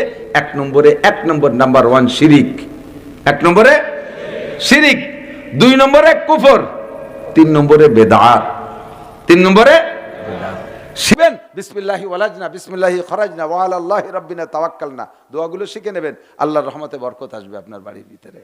আল্লাহ, এটা নবীর আদব। যুবক, এরপরে মুসাফা, এদিক তাকান, মুসাফা খুব ভদ্রতার সাথে। মুসাফা আমরা বক্তারা অনেক সময় মুসাফার থেকে কৃপণতা করি, স্টেজের থেকে নামার পরে বা আসলে মানুষের বক্তাদের সাথে বড় মনে করে একটু মুসাফা, কথা শুনবে, মুসাফা করার জন্য একটু আগায় আসে, একটু মুসাফা করতে পারলে কি যে খুশি হয়। বক্তা এক করে রাত্রে ভগটে দলাবল হয়ে 3-4 জনের ঘেরের মধ্যে দিয়ে চলে যায়, ফুস করে মুসাফা করবে না। মুসাফার ভিতরে সুন্নাত, তুমি 100 শহীদের সোয়াব পাবা, এই সোয়াবের থেকে তুমি বঞ্চিত হচ্ছ। সদর শাহ হুজুর রহমতুল্লাহ আলাইহির একটা ওয়াকিয়া আলী হোসেন শাহ হুজুর কাছ থেকে শুনছি। আলী হোসেন শাহ হুজুর তখন লালবাগ মাদ্রাসায় পড়ে, তো নোয়াখালী গেছে সদর শাহ হুজুর রহমতুল্লাহের সাথে মাহফিলে।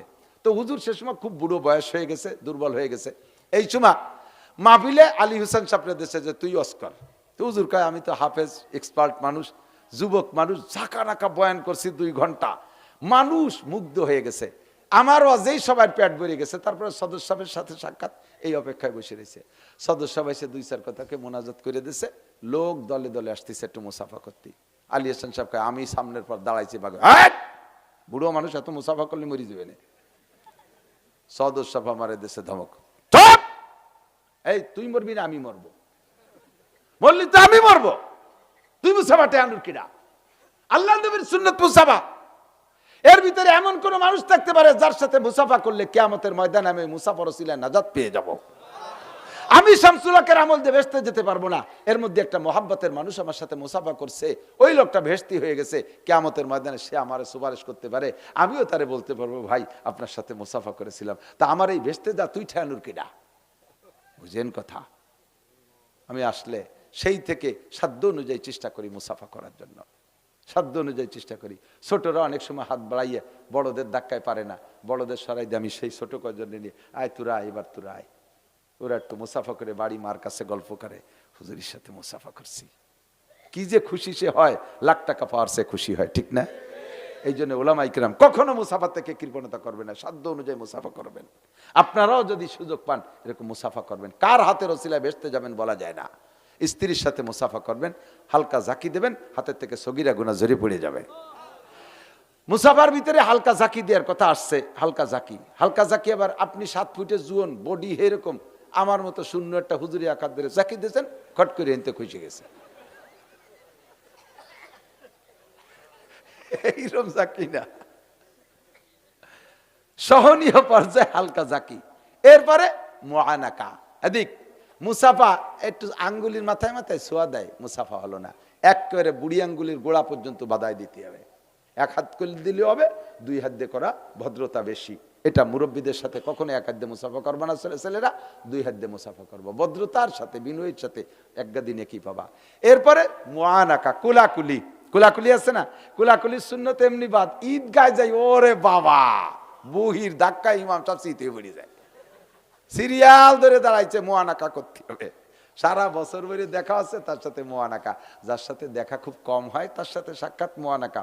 তবে সিস্টেম কি, দুইজনের ডাইন পাশ, দুইজনের যার যার ডাইন পাশে গলায় একবার, কয়বার, ফাঁকে মুহি মুহি বাড়ি লেগে দাঁত পুড়ে গেছে। আর গলার সাথে গলা মিশিয়ে এরকম বুড়িয়ালা দুইজন, ওকে গলা মেশবে, ওকে হবে মুবাতানা, পেটাপেটি, খুলাখুলি হবে না, তারপরে উভতে গলার সাথে একটু মিশিয়ে আনি। আল্লাহু আকবার। এদিক এরপরে আমি আমার এই চলে যাক, কারা চলে যাচ্ছে, তোকে শেয়া হয়ে গেছে নাকি ভাই, দেশ আসল টুকিতে হয় নেদিকায়, বসেন বসেন না, শুনতেছেন তো সবাই, কষ্ট হচ্ছে। নবীর আদর্শ, এগুলো সব নবীর আদর্শ, সবই নবীর আদর্শের, প্রত্যেকটার পিছনে আরবিতে রিডিং আছে, হাদিসের ইবারত আছে। এদিক আসল যেটুকু বলবো সেটুকু। আমরা আসছি, আসার পরে ওলামায়ে কিরাম, ছাত্ররা সবাই খেয়াল করবে, সবাই বক্তারা গাড়ি নিয়ে আসছে, আমি আমার বক্তাদের কথাই বলছি, অন্যগুলো আপনাদের ব্যাপার। বক্তারা গাড়ি নিয়ে আসছে, আপনারা রিসিভ করতে গেছেন, যাইয়েই দরজাটা কট করে টাইম দিয়ে খুলে ফেলেছে। এটা খুলবেন না। আমার গাড়ি আমি কেনা শিখছি, চালানো শিখছি, বসা শিখছি, আটকানো শিখছি, খোলা আমি শিখছি, সব দায়িত্ব আমার। আমি আর এক জায়গাতে মাহফিল করে আসছি, গা গতর ঘামিয়ে গেছে, আমি গাড়ির মধ্যে কিছুক্ষণ খালি গায়ে বসে রয়েছি, আমার গাড়ির মধ্যে তার কেউ নেই। আমি এখানে আসবো, হয়তো তার মধ্যে ঘুমিয়ে গেছি, ড্রাইভার চলে আসছে, হুজুর চলে আসছি, আমি চট করে এখনো রেডি হয়ে পারি নেই। আপনি গাড়ি দাঁড়ানোর সাথে সাথে টাইম দিয়ে খুলে ফেলাইছেন, দেখেন আমি খালি গায়ে বসে রয়েছি। আল্লাহ, কোন হুজুরি রস শুনতে আইছি, এতে জামা কাপড় নাই, বোঝেন নাই কথা। আমার প্রয়োজন, আমি টুপিটা খুলে বসে রয়েছি আমার গাড়ির মধ্যে, আপনি পট করে খুলে ফেললেন, আমার খালি মাথা, আমি নিজেই লজ্জাবোধ করতেছি। কখনো কাহারও গাড়ি খুলে, গাড়ির গেট খুলে এই খেদমত করতে যাবেন না। আমার আগের গাড়িটা এই সালতার এই পাশে কোন জায়গাতে যেন এরকম লক, এখনো ড্রাইভার খুলে, লক না খুললে তো টানলি খুলবে না, লক খুলে পারে নাই, হ্যান্ডেল ধরে টান দিছে এমন জোরে, হ্যান্ডেলটা ছিঁড়ে ছিঁড়ে গেছে। 8,000 টাকা লাগছে সেই হ্যান্ডেলে, আর অজে যাদের ছিল তাই দিয়ে তেল পানি দিয়ে আমার সেই হ্যান্ডেলের টা হয় না। হাসি উড়োই দিয়ে না, কথা শিখবেন, আদর্শ শেখেন। এবার ভিতরে গেছি, বসছি, আইসে মোহাব্বতের ঠেলায় আমার গাছ সাথে মিশে বসে, মুহির সাথে মুখ মিশিয়ে দিয়ে কথা খায়। আমার মুখে একটা গন্ধ আছে, এই গন্ধটা আমার নিজেরটা আমার কাছে খারাপ লাগে না, কিন্তু আমার মুখের গন্ধ আপনার খারাপ লাগে। মোহাব্বতের ঠেলায় প্রত্যেকটা কথা কওয়ার সময় মুহির সাথে মুখ মিশিয়ে কয়, বক বক করে গন্ধ বেরিয়েছে, দাঁত মাজে না, কতকাল আল্লাহ জানে, কুইয়ে বসা গন্ধ। আমার তো দম ভরে, আমি ছড়ি আর ও আইসে আমার জায়গায় বসে, ওর মুহির গন্ধে ছড়ি, ও তা টের পায় না। এটা আদবের খেলাফ, এটা আদবের খেলাফ। জড়ায় ধরিয়ে কাইলিও একজন কইছে, মাঝে মাঝে কই দুইটা টেপে আছে। কালকে একজন কাছে, হুজুর সারা জীবনে আপনার সাথে 2বার দেখা হয়েছে, আজকেই প্রথম। সারা জীবনে আপনার সাথে 2বার দেখা হয়েছে, তার আজই প্রথম, তাহলে 2বারের আর একবার কবে? খুশির ঠেলাই কই ফেলাইছে। জড়াই ধরে কুলাকুলি হতে, যে গাল বড় পান আইসে দেশে কান্দে দেশে জানিয়ে ফক ফক করে স্পের, ওই আমার সাদা জামা পিছন দিয়ে লাল হয়ে গেছে। আদবের খেলাফ, এটা কি আদবের খেলাফ? খেয়াল করতেছেন? এসব আদাবুল মুআশারাত, আমি যা বলতেছি, থানবী রহমাতুল্লাহ ছোট্ট একটা উর্দু রিসালা আছে, আদাবুল মুআশারাত, বাংলা হয়ে গেছে, ওইটা যদি পান কিনে পড়েন দেখেন এগুলো আছে না নাই, সব এর মধ্যে আছে। এরপরে আমরা ভিতরে বসছি, মুসাফা করে করে আইসিয়া, আলেম পাবলিক আইসিয়া গাতি মেরে বসে থাকে। আমার খিদেতে পেট তৈ তৈ করতেছে, আমি ফোনে কইছি 2 রুটি খাবো অথবা 2 খান সিতাই ভিটে বানাইও, তারা তা বানাইছে, আমি আর আমার ড্রাইভারের জন্য। এখন 20-20 জন আমার বাড়িতে বসে রয়েছে, এরাও ওঠে না, আর ওই 2 হেন ফিটিও দিতে পারতেছে না। বিস্কুট টিস্কুট দেশে ওরা বসে যাই খেয়ে সরি যাক, তা উঠেই না। লাস্ট পর্যন্ত আমি বসে রয়েছি, আমার তা দিল না, খালি পেটে স্টেজে আইছি, খাতেই পারলাম না। এই কাম করবেন না। যখন আপনার খাওয়া শেষ, কোরআন শরীফের হুকুম, ওয়াইজা তাইমতুম ফান্তাশিরু, ওয়াইজা তাইমতুম ফান্তাশিরু, খাওয়া হয়ে গেছে, জায়গা খালি করো, ওঠো। তোমার বিস্কুট খাতে দিতে, তুমি পরে ভিডিও খাওয়ার জন্য বসে রয়েছো, কে ওঠো। আমল করা যাবে তো? যেখানে জানে কথাগুলো দিক খুব খেয়াল রাখবেন, একটু ভুল করবেন না।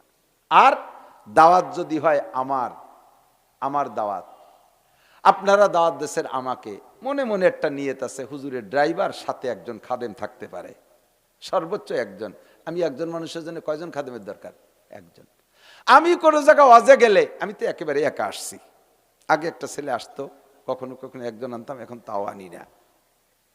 আমার দাওয়াত যতটুক সেটুক হলো আমি আর আমার ড্রাইভার সাথে সর্বোচ্চ একজন খাদেম। আমি 4-5 জন তাগড়া তাগড়া নিয়ে যে উঠছি, গাড়ির ভিতরে কয়জন, ছাদে কয়জন, তলে কয়জন বাইন্ধে নিয়ে যে দিছি, সাইডে যা খাইয়ে গে।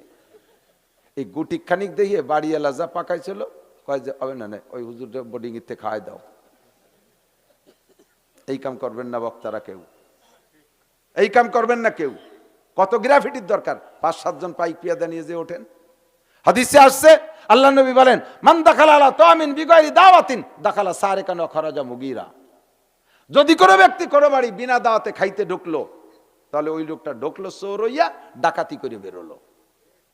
দাওয়াত দেশে আমারে, দাওয়াত দেশে আমার ড্রাইভারের সাথে একজন খাদেম, বাকি যে 3 জন, সেই 3 জনটা আপনি খায় আনলেন, ওরা চোর হয়ে ঢুকছে, ডাকাতি করে বেরোইছে।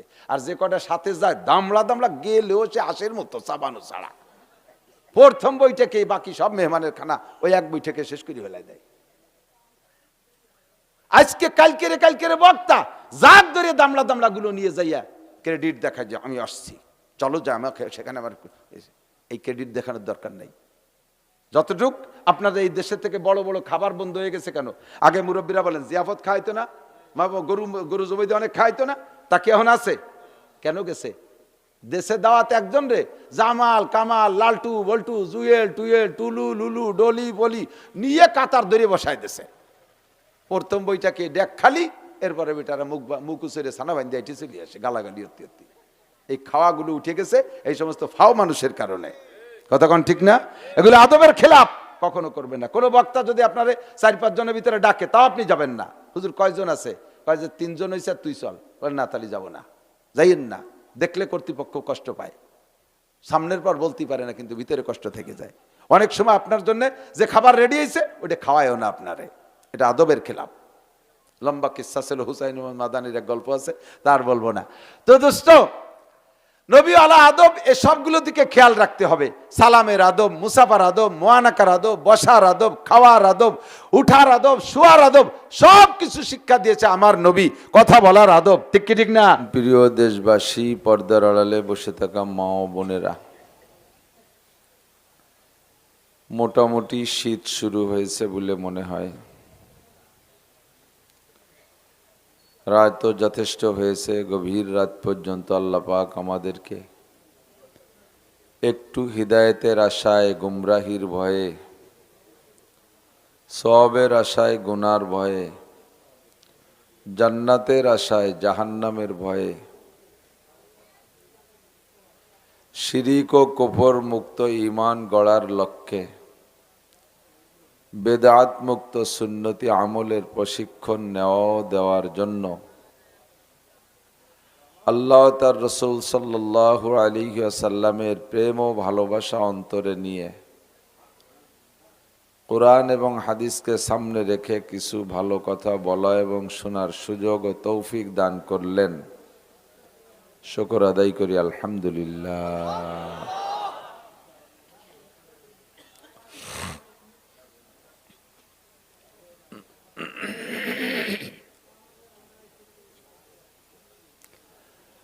আল্লাহ তাবারক ওয়া তাআলা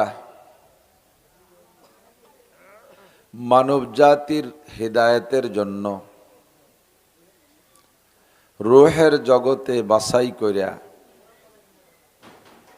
2.5 থেকে 3 লক্ষ নবী রসুলের রূহকে আল্লাহ তাআলা আলাদা করে নিয়ে নিজ হাতে তাদেরকে প্রশিক্ষণ দিয়েছেন। যুগে যুগে সময় সময় যে জামানার মানুষের যোগ্যতা যেমন, আল্লাহ তাআলা সেই জামানার মানুষের জন্য সেরকম যোগ্য এক একজন নবী রসুল পাঠিয়েছেন। তাদের জন্য সেরকম আসমানি কিতাব আল্লাহ তাআলা পাঠিয়েছিলেন। আদম আলাইহিস সালাতু ওয়াস সালাম থেকে নিয়ে ঈসা আলাইহিস সালাতু ওয়াস সালাম পর্যন্ত নবীদের মূল সংখ্যা কেউ সঠিক সংখ্যা বলতে পারি না। কোরআন শরীফের ভিতরে মাত্র 25 জন নবী রসুলের নাম এসছে। বাকি হুজুর আলাইহিস সালাতু ওয়াস সালামের হাদিস থেকে পাওয়া যায় অসংখ্য নবী রসুল চলে গেছে। আনুমানিক সংখ্যা বলা হয় 2.5 থেকে 3 লক্ষ নবী রসুল। আখেরি নবী বিশ্ব নবী মুহাম্মদুর রাসূলুল্লাহ সাল্লাল্লাহু আলাইহি ওয়াসাল্লাম, যার সৃষ্টি সকলের আগে আর নবীদের সিরিয়ালে জগতে এসেছেন সকলের পরে, প্রধান বক্তা। সব নবী রসুল বক্তা ছিলেন। কোন নবী রসুল school college university KG kindergarten মাদ্রাসা হেফজখানা কিরাতখানা নুরানি মাদ্রাসা এই সকল জায়গার শিক্ষক ছিলেন না। তবে সব নবী বক্তা ছিলেন। আখেরি বক্তা প্রধান বক্তা আমাদের নবী মুহাম্মদুর রাসূলুল্লাহ সাল্লাল্লাহু আলাইহি ওয়াসাল্লাম। সকল নবী সম্পর্কে আমাদের আকীদা আর বিশ্বাস রাখতে হবে সব নবী বেগুনাহ মাসুম ছিলেন। নবীদেরকে আল্লাহ পাক রব্বুল আলামিন তার কুদরতে হাতে ধরে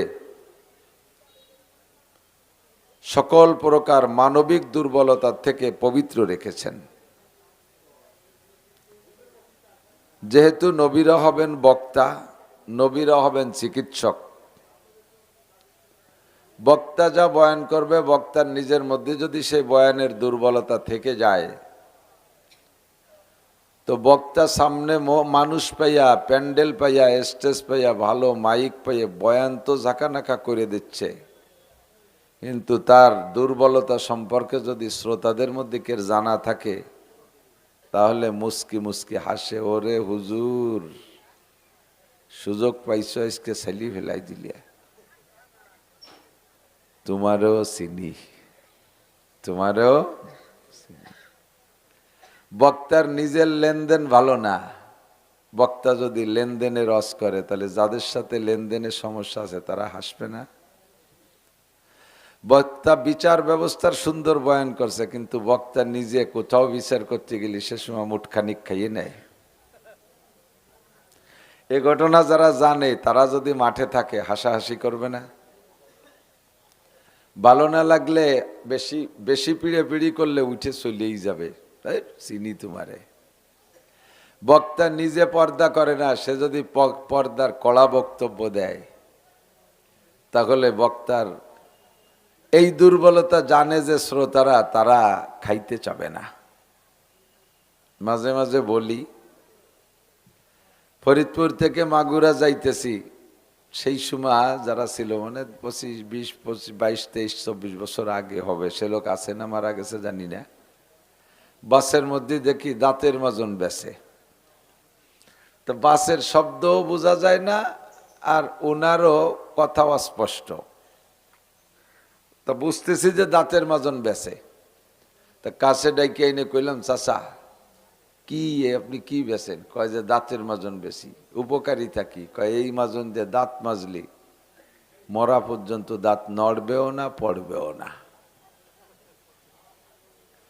কোনো রসা মশা কিচ্ছু হবে না।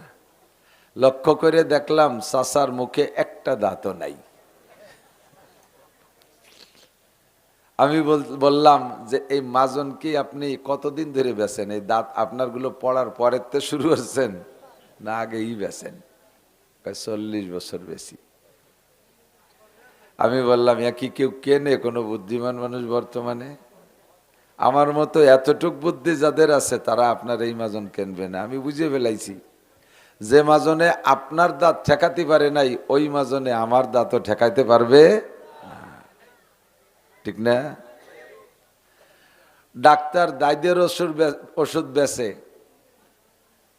আর ফেরিওয়ালা যারা আছে তারা তো গল্প কম মারে না।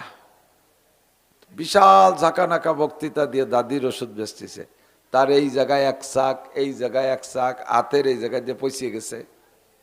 চোখের সামনে এমন অসুস্থ দাইদের রোগী যদি নিজে হয় ডাক্তার তাহলে তার কাছে থেকে কোনো বুদ্ধিমান মানুষ দায়দের ওষুধ কিনবে?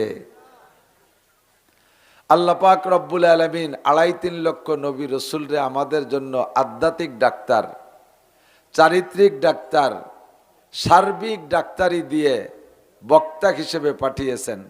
এখন সেই বক্তাদের মধ্যে আর ডাক্তারদের মধ্যে যদি রোগ থাকে আর আমলি দুর্বলতা থাকে, উম্মতরা তাদের ওয়াজ খাবে ঠিক কিনা? আল্লাহ পাক এই জন্য সব নবী রসুলদেরকে ছোটবেলা থেকেই তৈরি করে উঠাইছে। একটু লক্ষ্য করি, ইউসুফ নবীনা আলাইহিস সালাতু ওয়াস সালাম নাম তো শুনেছেন, রূপের বর্ণনাও শুনেছেন। কের কাছে না শুনলে আমার কাছে শুনে থাকতে পারেন। তাফসীরে জালালাইনের মধ্যে লেখে উতিয়াত শত্রুস সূরাহ, আল্লাহ তাআলা গোটা মানব জাতির জন্যে যেই রূপ আর চেহারা বরাদ্দ করেছিলেন, যে গোটা মানব জাতির এই রূপ, এতটুক রূপ। প্রত্যেক জাতিগোষ্ঠীর রূপ আলাদা না? বাঘের রূপ আলাদা, ইলিশ মাছের রূপ আলাদা, শৈল মাছের রূপ আলাদা, শিয়ালের রূপ আলাদা, এমন করে একটা জাতিগোষ্ঠী হিসেবে আলাদা রূপ আছে। তো মানব জাতির জন্য যে রূপটা আল্লাহ তাআলা বাজেট করেছেন, যে এটা টোটাল মানুষকে এই রূপটুক দেব, তার সম্পূর্ণ রূপের অর্ধেক একা ইউসুফ আলাইহিস সালাম রে দিছে। আল্লাহু আকবার। বাকি আর যে অর্ধেক 8 আনা 50%, এর আবার অর্ধেক ইউসুফ আলাইহিস সালামের দাদি কে আকারে দিছে। তাহলে দাদি পুতায় পেয়ে গেছে 75%, 12 আনা।